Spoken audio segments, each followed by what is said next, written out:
But I think being grateful probably is number one. If you've got a job, you got to be grateful. Say, this isn't the greatest job in the world. Even if it's a transitional job getting you where you want to go, you got to be grateful.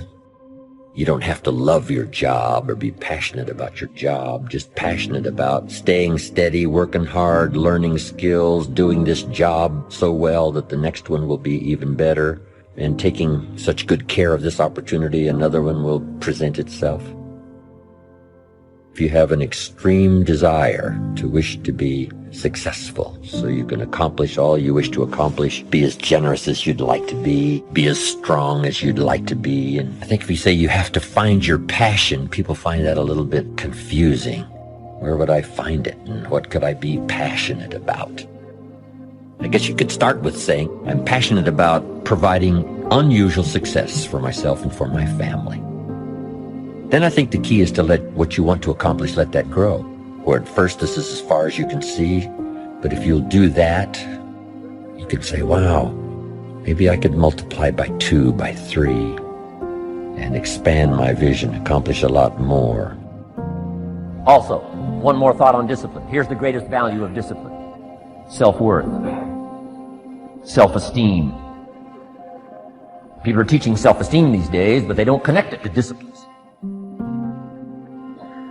The least lack of discipline, and it starts to erode our psyche.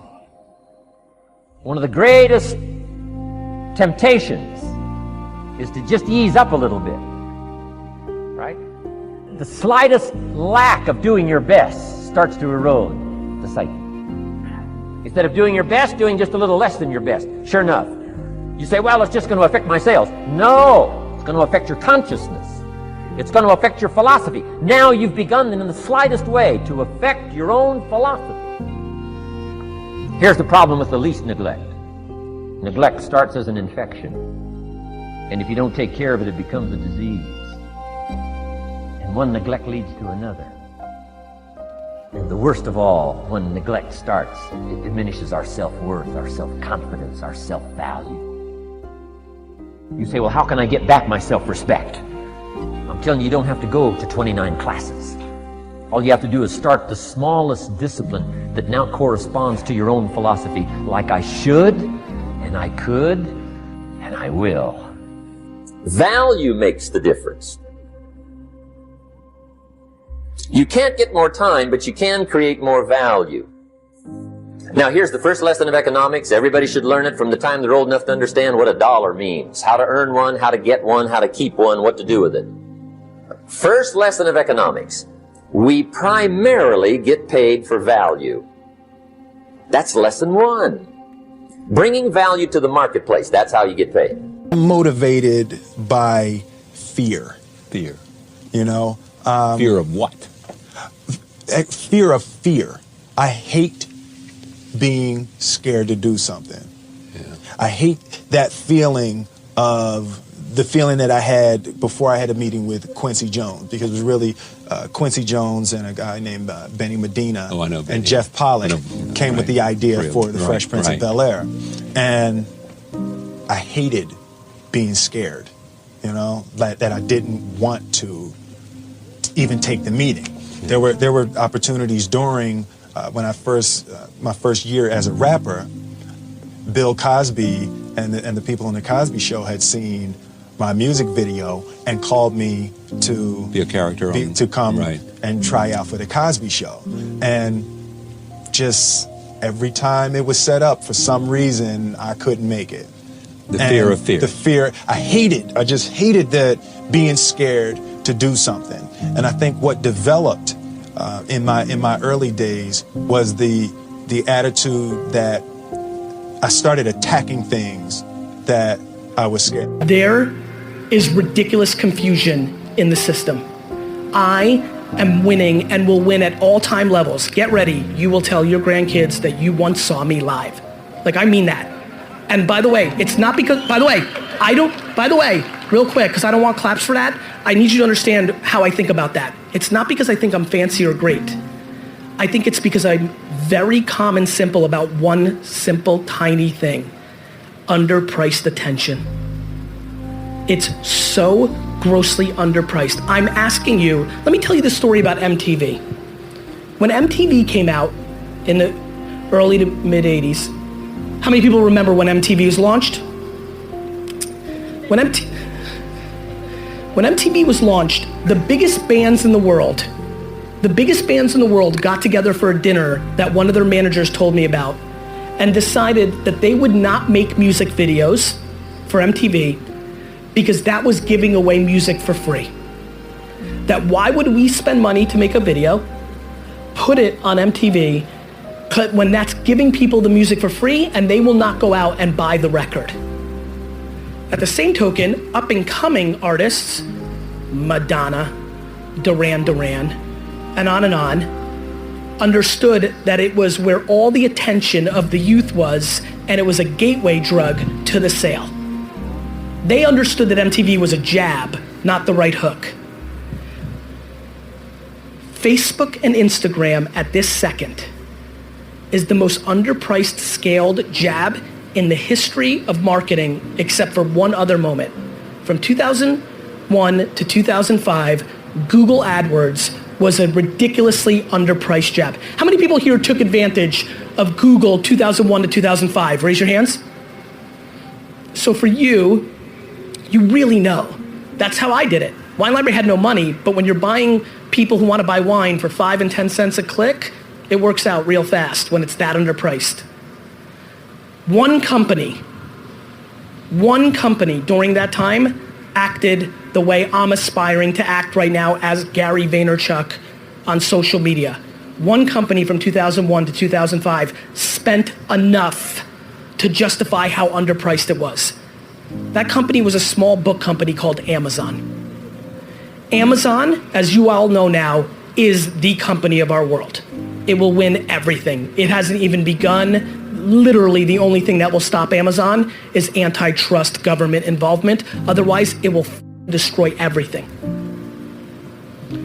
It got its fuel from Google 2001 to 2005.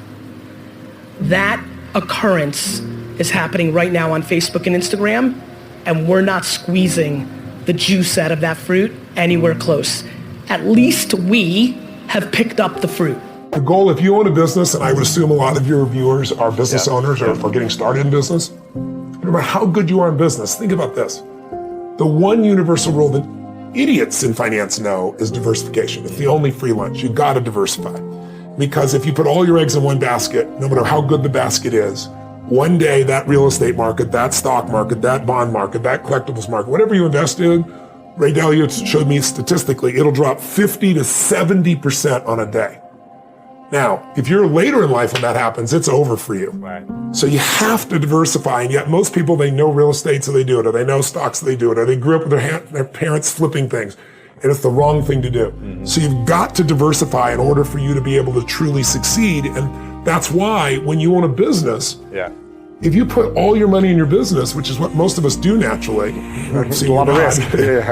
You put all your eggs in one basket, and there's things that can happen. I mean, you know, let's say you spent 20 years and you figured out how to put together the ultimate map, you know, and you remember Garmin came out with this thing called the TomTom. I don't know if you remember, you used to put on your, are you old enough to remember that? You used to put on your phone? Or you used to put on your dash? Cost $100. It was a breakthrough. They were making like 100 million or something. They were. 6 months later, what happened? The iPhone came out with Google Maps. These little bastards, excuse my French, came out with it, put Google Maps, put their own map on here, and it costs how much? $0. What's that gonna do to your business when someone takes your product or service and gives it away for free? So I always tell people, competition happens, technology happens. What you must do is have a second business with no moving parts, no people, no time. Maybe it takes you 3 days a year for 2 or 3 hours after you've read the book. You put it in place and you measure it 2 or 3 times a year. That's it. Go on with your life. Now, if there's a trouble in your business, you're financially set. In my life, I have 31 companies now. We have, you know, what do we have? 1,200 employees, 7 different industries. We do $5 billion in sales. I mean, that used to be, you know, me and my seminar business. It's grown geometrically. But with all those moving parts, the only way I've been able to succeed is because I've taken every one of those businesses and I've diversified my assets so that when things were in trouble, I still have enough economics to take care of myself and keep the business going. So everybody needs to create a money machine that works while you sleep, that doesn't have moving parts, and that's what this is really about. I had a plumber once, you know. It was the night before we were putting drywall in our house. We were redoing a house, and he had put in all the plastic piping, you know.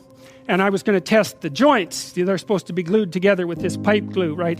And I told him I had to test the joints, and he said, well, you don't have to test my joints, they never leak. And I thought, yeah, that's okay. How about if I test them? So I went up on the 3rd floor and filled the pipes with water, capping them in the basement like you're supposed to. And like half an hour later, I had 2 inches of water in the basement. There were 30 leaking joints. And that was the night before the drywallers were supposed to show up.